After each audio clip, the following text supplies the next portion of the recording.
A Christmas Carol by Charles Dickens. Preface. I have endeavoured in this ghostly little book to raise the ghost of an idea which shall not put my readers out of humour with themselves, with each other, with the season, or with me.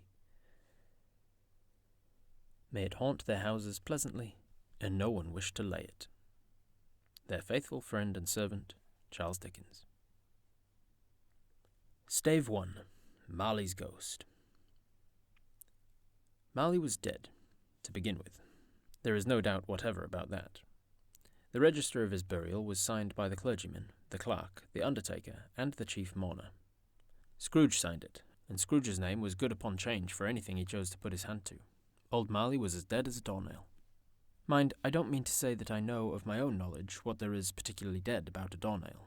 I might have been inclined myself to regard a coffin nail as the deadest piece of ironmongery in the trade. But the wisdom of our ancestors is in the simile, and my unhallowed hands shall not disturb it, or the country is done for. You will therefore permit me to repeat, emphatically, that Marley was as dead as a doornail. Scrooge knew he was dead? Of course he did. How could it be otherwise? Scrooge and he were partners, for I don't know how many years. Scrooge was his sole executor, his sole administrator, his sole assign, his sole residui legatee, and his sole friend and sole mourner. And even Scrooge was not so dreadfully cut up by the sad event, but that he was an excellent man of business on the very day of the funeral, and solemnized it with an undoubted bargain. The mention of Marley's funeral brings me back to the point I started from. There is no doubt that Marley was dead. This must be distinctly understood, or nothing wonderful can come of the story I am going to relate. If we were not perfectly convinced that Hamlet's father died before the play began, there would be nothing more remarkable in his taking a stroll at night in an easterly wind upon his own ramparts than there would be in any other middle-aged gentleman rashly turning out after dark in a breezy spot, say St. Paul's churchyard, for instance, literally to astonish his son's weak mind. Scrooge never painted out old Marley's name. There it stood, years afterward, above the warehouse door, Scrooge and Marley. The firm was known as Scrooge and Marley. Sometimes people new to the business called Scrooge Scrooge, and sometimes Marley, but he answered to both names. It was all the same to him. Oh, but he was a tight-fisted hand at the grindstone. Scrooge, a squeezing, wrenching, grasping, scraping, clutching, covetous old sinner. Hard and sharp as flint, from which no steel had ever struck out a generous fire. Secret and self-contained, and solitary as an oyster. The cold within him froze his old features, nipped his pointed nose, shriveled his cheek, stiffened his gait, made his eyes red, his thin lips blue, and spoke out shrewdly in his grating voice. A frosty rime was on his head and on his eyebrows and his wiry chin. He carried his own low temperature always about with him. He iced his office in the dog days and didn't thaw it 1 degree at Christmas. External heat and cold had little influence on Scrooge. No warmth could warm, no wintry weather chill him. No wind that blew was bitterer than he. No falling snow was more intent upon its purpose. No pelting rain less open to entreaty. Foul weather didn't know where to have him. The heaviest rain and snow and hail and sleet could boast of the advantage over him in only one respect. They often came down handsomely, and Scrooge never did. Nobody ever stopped him in the street to say with gladsome looks, "My dear Scrooge, how are you? When will you come to see me?" No beggars implored him to bestow a trifle. No children asked him what it was o'clock. No man or woman ever once in all his life inquired the way to such and such a place of Scrooge. Even the blind men's dogs appeared to know him, and when they saw him coming on, would tug their owners into doorways and up courts, and then would wag their tails as though they said, "No eye at all is better than an evil eye, dark master." But what did Scrooge care? It was the very thing he liked, to edge his way along a crowded paths of life, warning all human sympathy to keep its distance from what the knowing ones call nuts to Scrooge. Once upon a time, of all the good days in the year, on Christmas Eve, old Scrooge sat busy in his counting-house. It was a cold, bleak, biting weather, foggy withal, and he could hear the people in the court outside go wheezing up and down, beating their hands upon their breasts and stamping their feet upon the pavement stones to warm them. The city clocks had only just gone 3, but it was quite dark already. It had not been light all day, and candles were flaring in the windows of their neighbouring offices like ruddy smears upon the palpable brown air. The fog came pouring in at every chink and keyhole, and was so dense without that although the court was of the narrowest, the houses opposite were mere phantoms. To see the dingy cloud come drooping by, obscuring everything, one might have thought that nature lived hard by, and was brewing on a large scale. The door of Scrooge's counting-house was open, that he might keep his eye upon his clerk, who in a dismal little cell beyond, a sort of tank, was copying letters. Scrooge had a very small fire, but the clerk's fire was so very much smaller that it looked like one coal. But he couldn't replenish it, for Scrooge kept the coal box in his own room, and so surely as the clerk came in with the shovel, the master predicted that it would be necessary for them to part. Wherefore the clerk put on his white comforter and tried to warm himself at the candle, in which effort, not being a man of strong imagination, he failed. "Merry Christmas, Uncle! God save you!" cried a cheery voice. It was the voice of Scrooge's nephew, who came upon him so quickly that this was the first intimation he had of his approach. "Bah!" said Scrooge. "Humbug!" He had so heated himself with the rapid walking in the fog and frost, this nephew of Scrooge's, that he was all in a glow. His face was ruddy and handsome, his eyes sparkled, and his breath smoked again. "Christmas a humbug, Uncle?" said Scrooge's nephew. "You don't mean that, am I sure?" "I do," said Scrooge. "Merry Christmas? What right have you to be merry? What reason have you to be merry? You're poor enough." "Come then," returned the nephew gaily. "What right have you to be dismal? What reason have you to be morose? You're rich enough." Scrooge, having no better answer ready on the spur of the moment, said, "Bah!" again, and followed it up with, "Humbug!" "Don't be cross, Uncle," said the nephew. "What else can I be," returned the uncle, "when I live in such a world of fools as this? Merry Christmas! Out upon Merry Christmas! What's Christmas time to you but a time for paying bills without money, a time for finding yourself a year old but not an hour richer, a time for balancing your books and having every item in 'em through a round dozen of months presented dead against you?" "If I could work my will," said Scrooge indignantly, "every idiot who goes about with Merry Christmas on his lips should be boiled with his own pudding, and buried with a stake of holly through his heart, he should." "Uncle!" pleaded the nephew. "Nephew!" returned the uncle sternly. "Keep Christmas in your own way, and let me keep it in mine." "Keep it?" required Scrooge's nephew. "But you don't keep it." "Let me leave it alone, then," said Scrooge. "Much good may it do to you, much good it's ever done you." "There are many things from which I might have derived good, by which I have not profited, I dare say," returned the nephew. "Christmas among the rest. But I am sure I've always thought of Christmas time, when it has come around, apart from the veneration due to its sacred name and origin, if anything belonging to it can be apart from that, as a good time, a kind, forgiving, charitable, pleasant time.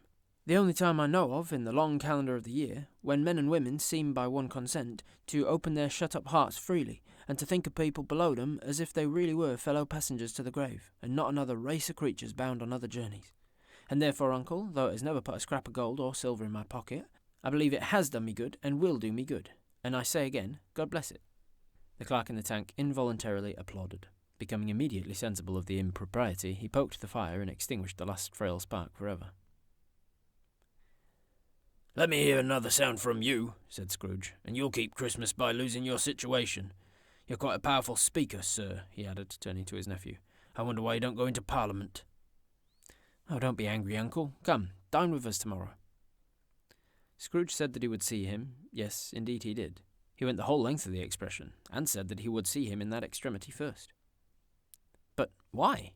asked Scrooge's nephew. "Why?" "Why did you get married?" said Scrooge.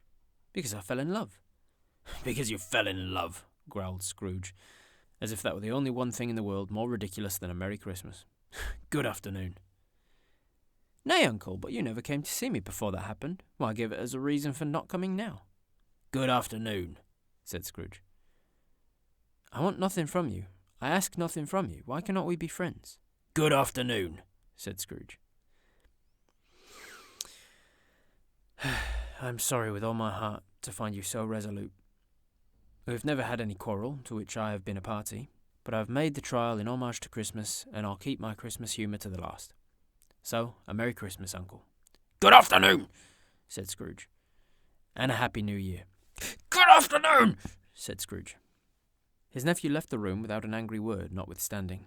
He stopped at the outer door to bestow the greetings of the season on the clerk, who, cold as he was warmer than Scrooge, for he returned them cordially. "There's another fellow," muttered Scrooge, who overheard him. My clerk, with 15 shillings a week and a wife and a family, talking about a Merry Christmas. I'll retire to Bedlam. This lunatic, in letting Scrooge's nephew out, had let 2 other people in. They were portly gentlemen, pleasant to behold, and now stood with their hats off in Scrooge's office. They had books and papers in their hands and bowed to him. Scrooge and Marley's, I believe, said one of the gentlemen, referring to his list. Have I the pleasure of addressing Mr. Scrooge or Mr. Marley? Mr. Marley's been dead these 7 years, Scrooge replied. He died 7 years ago this very night. We have no doubt his liberality is well represented by his surviving partner, said the gentleman, presenting his credentials.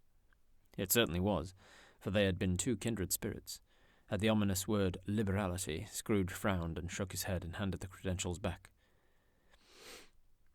At this festive season of the year, Mr. Scrooge, said the gentleman, taking up a pen, it is more than usually desirable that we should make some slight provision for the poor and destitute, who suffer greatly at the present time. Many thousands are in want of common necessaries. Hundreds of thousands are in want of common comforts, sir. Are there no prisons? Asked Scrooge. Plenty of prisons, said the gentleman, laying down the pen again. And the union workhouses? Demanded Scrooge. Are they still in operation? They are, still, returned the gentleman. I wish I could say they were not. The treadmill and the poor law are in full vigour then, said Scrooge. Both very busy, sir. Oh, I was afraid from what you said at first that something had occurred to stop them in their useful course, said Scrooge. I'm very glad to hear it. Under the impression that they scarcely furnish Christian cheer of mind or body to the multitude, returned the gentleman, a few of us are endeavouring to raise a fund to buy the poor some meat and drink, and means of warmth. We chose this time because it is a time, of all others, when want is keenly felt, and abundance rejoices. What shall I put you down for? Nothing, Scrooge replied. Oh, you wish to be anonymous? I wish to be left alone, said Scrooge. Since you ask me what I wish, gentlemen, that is my answer. I don't make merry myself at Christmas, and I can't afford to make idle people merry. I help to support the establishments I have mentioned. They cost enough, and those who are badly off must go there. Oh, many can't go there, and many would rather die. If they would rather die, said Scrooge, they had better do it, and decrease the surplus population. Besides, excuse me, I don't know that. But you might know it, observed the gentleman.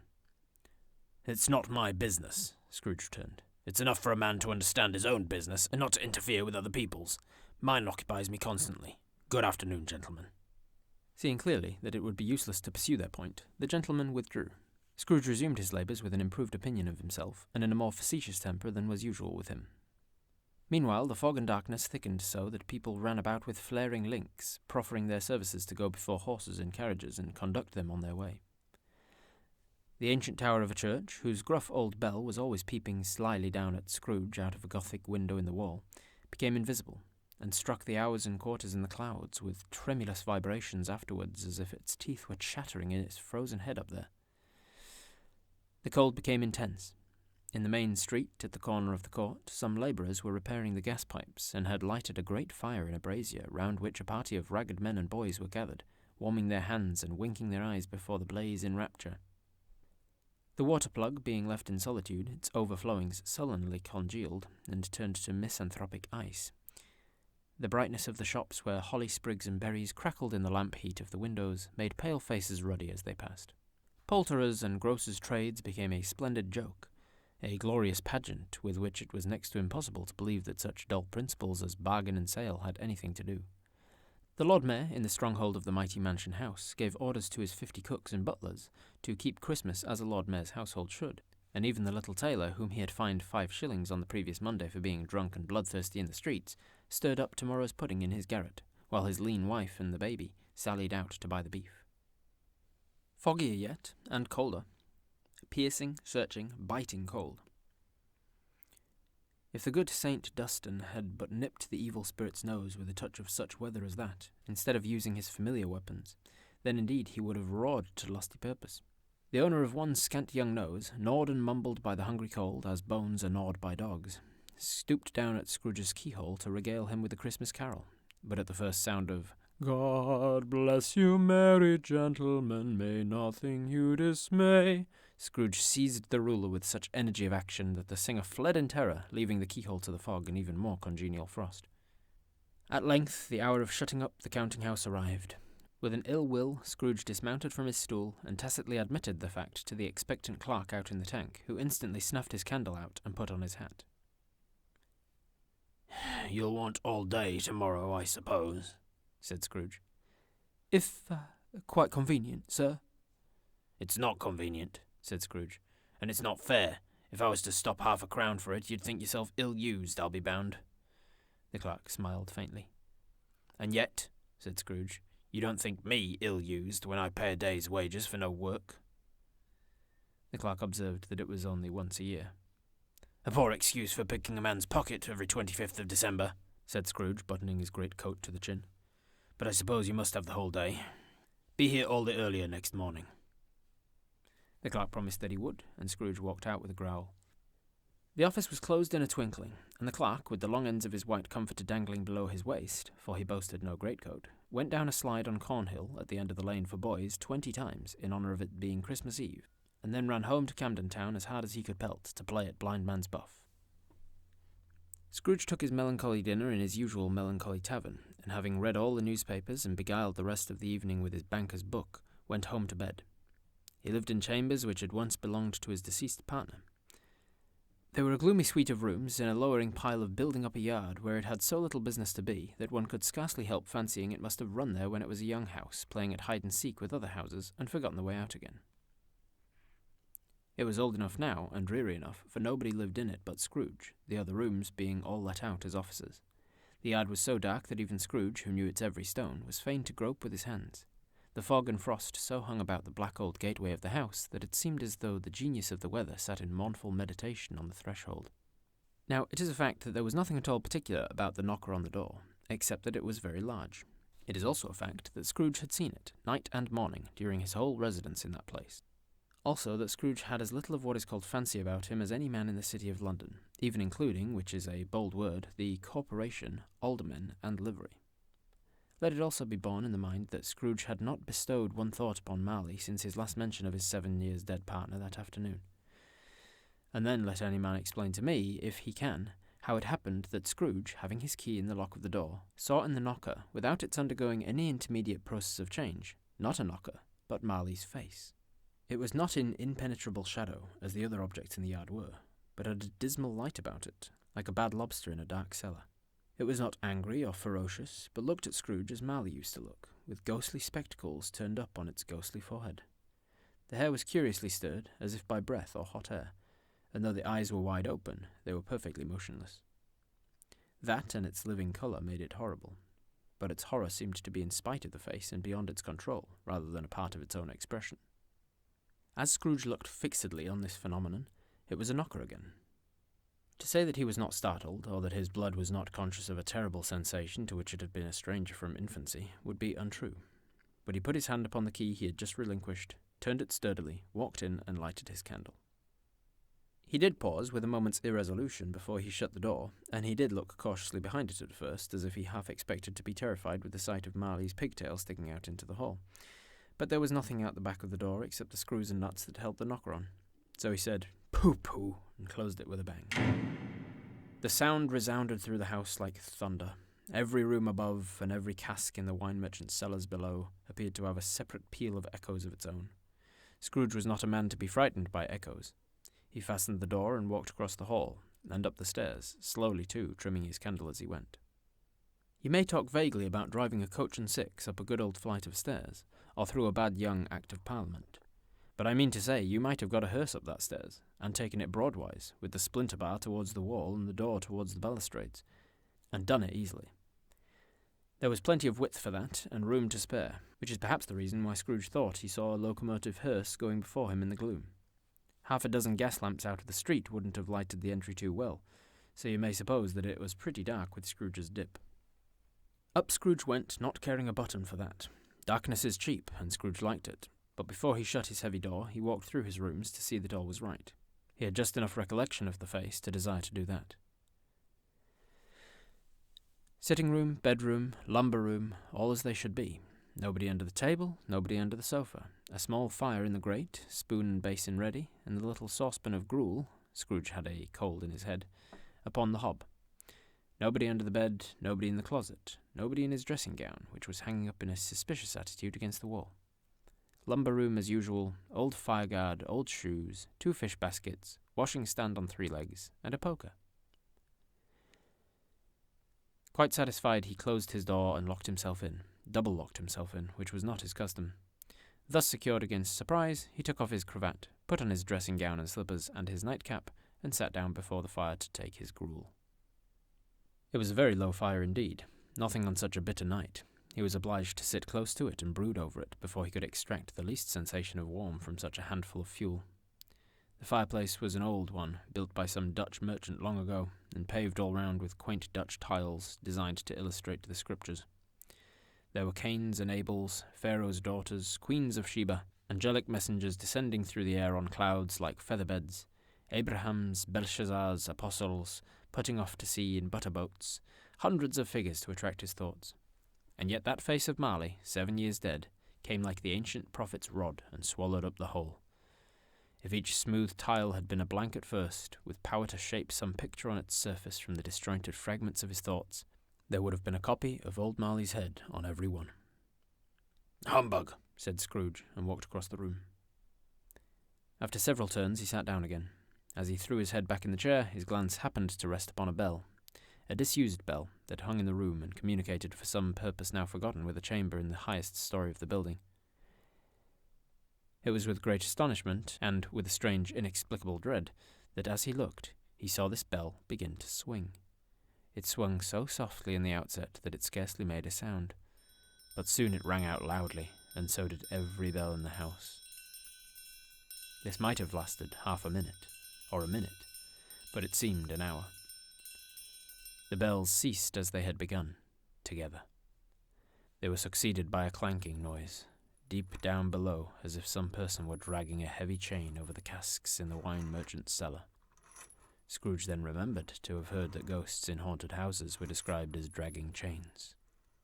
The cellar door flew open with a booming sound, and then he heard the noise much louder on the floors below, and then coming up the stairs, then coming straight towards his door. It's humbug still," said Scrooge. I won't believe it." His colour changed, though, when without a pause it came on through the heavy door, and passed into the room before his eyes.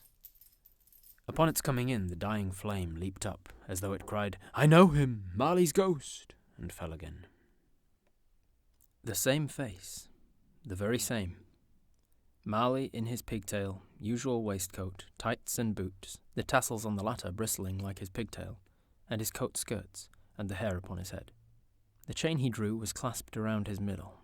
It was long, and wound about him like a tail, and it was made, for Scrooge observed it closely, of cash-boxes, keys, padlocks, ledgers, deeds, and heavy purses wrought in steel.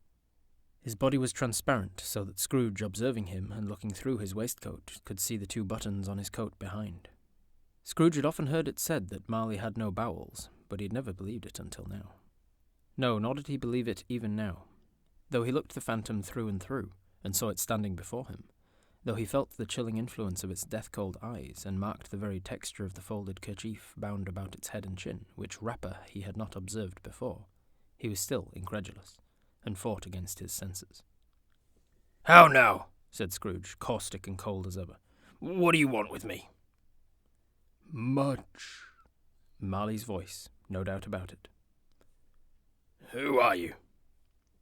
"Ask me who I was." "Who were you, then?" said Scrooge, raising his voice. "You're particular, for a shade." He was going to say to a shade, but substituted this as more appropriate. "In life I was your partner, Jacob Marley." Can you sit down?" asked Scrooge, looking doubtfully at him. "I can." "Do it, then." Scrooge asked the question because he didn't know whether a ghost so transparent might find himself in a condition to take a chair, and felt that in the event of it being impossible, it might involve the necessity of an embarrassing explanation. But the ghost sat down on the opposite side of the fireplace, as if he were quite used to it. "You don't believe in me," observed the ghost. "I don't," said Scrooge. What evidence would you have of my reality beyond that of your senses? I don't know, said Scrooge. Why do you doubt your senses? Because, said Scrooge, a little thing affects them. A slight disorder of the stomach makes them cheats. You may be an undigested bit of beef, a blot of mustard, a crumb of cheese, a fragment of an underdone potato. There's more of gravy than of grave about you, whatever you are. Scrooge was not much in the habit of cracking jokes, nor did he feel in his heart by any means waggish then. The truth is that he tried to be smart as a means of distracting his own attention and keeping down his terror, for the spectre's voice disturbed the very marrow in his bones. To sit staring at those fixed glazed eyes in silence for a moment would play, Scrooge felt, the very deuce with him. There was something very awful, too, in the spectre's being provided with an infernal atmosphere of its own. Scrooge could not feel it himself, but this was clearly the case, for though the ghost sat perfectly motionless, its hair and skirts and tassels were still agitated as by the hot vapour from an oven. You see this toothpick? Said Scrooge, returning quickly to the charge for the reason just assigned, and wishing, though it were only for a second, to divert the vision's stony gaze from himself. I do, replied the ghost. You're not looking at it, said Scrooge. But I see it, said the ghost, notwithstanding.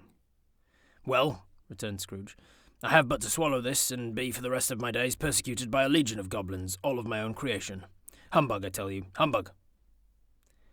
At this the spirit raised a frightful cry and shook its chain with such a dismal and appalling noise that Scrooge held tight to his chair to save himself from falling in a swoon. But how much greater was his horror when the phantom, taking off the bandage round its head, as if it were too warm to wear indoors, its lower jaw dropped down upon its breast.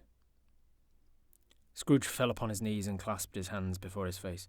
"Mercy," he said. "Dreadful apparition, why do you trouble me?" "Man of the worldly mind," replied the ghost, "do you believe in me or not?" I do," said Scrooge. "I must. But why do spirits walk the earth, and why do they come to me?" "It is required of every man," the ghost returned, "that the spirit within him should walk abroad among his fellowmen, and travel far and wide, and if that spirit goes not forth in life, it is condemned to do so after death. It is doomed to wander through the world.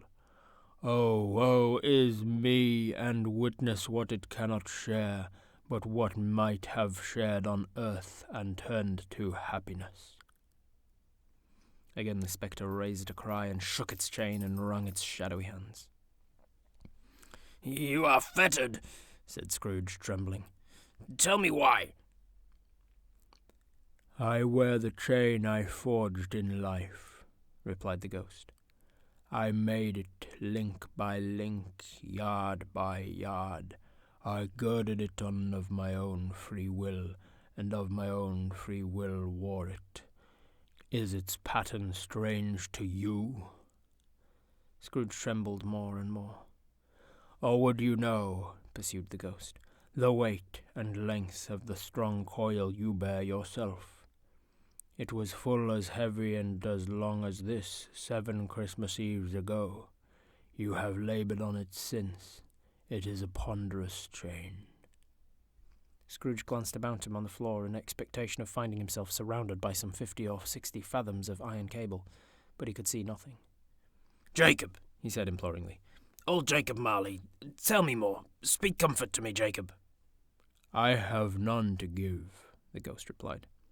"It comes from other regions, Ebenezer Scrooge, and is conveyed by other ministers to other kinds of men. Nor can I tell you what I would. A very little more is all permitted to me. I cannot rest. I cannot stay. I cannot linger anywhere. My spirit never walked beyond our counting house. Mark me. In life my spirit never roved beyond the narrow limits of our money-changing hole, and weary journeys lie before me." It was a habit with Scrooge, whenever he became thoughtful, to put his hands in his breeches pockets. Pondering on what the ghost had said, he did so now, but without lifting up his eyes or getting off his knees. "You must have been very slow about it, Jacob," Scrooge observed in a business-like manner, though with humility and deference. "Slow?" the ghost repeated. 7 years dead, mused Scrooge, and travelling all the time. The whole time, said the ghost. No rest, no peace, incessant torture of remorse. You travel fast? Said Scrooge. On the wings of the wind, replied the ghost. You might have got over a great quantity of ground in 7 years, said Scrooge. The ghost, on hearing this, set up another cry, and clanked its chain so hideously in the dead silence of the night that the ward would have been justified in indicting it for a nuisance. "Ho, captive bound and double ironed," cried the phantom, "not to know that ages of incessant labour by immortal creatures, for this earth must pass into eternity before the good of which it is susceptible is all developed. Not to know that any Christian spirit working kindly in its little sphere, whatever it may be, will find its mortal life too short for its vast means of usefulness. Not to know that no space of regret can make amends for one's life's opportunity misused. Yet such was I. Oh, such was I." "But you were always a good man of business, Jacob," faltered Scrooge, who now began to apply this to himself. "Business," cried the ghost, wringing its hands again. "Mankind was my business. The common welfare was my business. Charity, mercy, forbearance, and benevolence were all my business. The dealings of my trade were but a drop of water in the comprehensive ocean of my business." It held up its chain at arm's length, as if that were the cause of all its unavailing grief, and flung it heavily upon the ground again. "At this time of the rolling year," the spectre said, "I suffer most. Why did I walk through crowds of fellow beings with my eyes turned down, and never raise them to that blessed star which led the wise men to a poor abode? Were there no poor homes to which its light would have conducted me?" Scrooge was very much dismayed to hear the spectre going on at this rate, and began to quake exceedingly. "Hear me," cried the ghost. "My time is nearly gone." "I will," said Scrooge. "But don't be hard upon me. Don't be flowery, Jacob, pray." "How is it that I appear before you in a shape that you can see? I may not tell. I have sat invisible beside you many and many a day." It was not an agreeable idea. Scrooge shivered and wiped the perspiration from his brow. "That is no light part of my penance," pursued the ghost. "I am here tonight to warn you that you have yet a chance and hope of escaping my fate, a chance and hope of my procuring Ebenezer." "You were always a good friend to me," said Scrooge. "Thank ye." "You will be haunted," resumed the ghost, "by 3 spirits." Scrooge's countenance fell almost as low as the ghost's had done. Is that the chance and hope you mentioned, Jacob?" he demanded in a faltering voice. "It is." I think I'd rather not," said Scrooge. "Without their visits," said the ghost, "you cannot hope to shun the path I tread. Expect the first tomorrow when the bell tolls 1. "Oh, couldn't I take 'em all at once and have it over, Jacob?" hinted Scrooge. "Expect the second on the next night at the same hour. The third upon the next night when the last stroke of 12 has ceased to vibrate. Look to see me no more, and look that for your own sake you remember what has passed between us." When it had said these words, the spectre took its wrapper from the table and bound it round its head as before.